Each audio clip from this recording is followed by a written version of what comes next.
आप सभी को जय मसीह की द बाइबल पोर्शन में आपका स्वागत है। हमारा आज का वचन है यिर्मयाह की पुस्तक 27वां अध्याय वचन 1 से 11। योशिय्याह के पुत्र यहूदा के राजा सिदकिय्याह के राज्य के आरंभ में यहोवा की ओर से यह वचन यिर्मयाह के पास पहुंचा। यहोवा ने मुझसे यह कहा, बंधन और जुए बनवाकर अपनी गर्दन पर रख।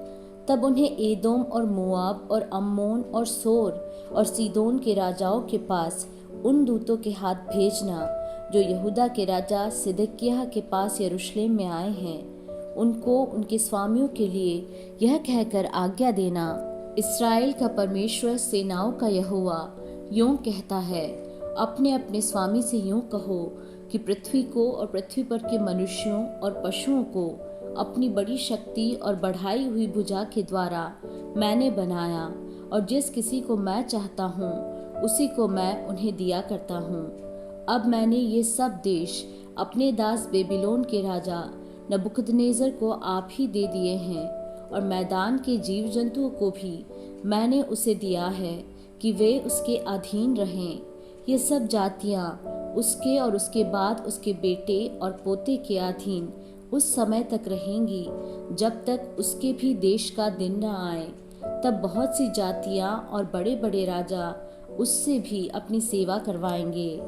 पर जो जाति या राज्य बेबीलोन के राजा नबूकदनेस्सर के अधीन न हो, उसका जुआ अपनी गर्दन पर न ले ले, उस जाति को मैं तलवार, महंगी और मरी का दंड उस समय तक देता रहूंगा जब तक उसको उसके हाथ के द्वारा मिटा न दूं। यहोवा की यही वाणी है।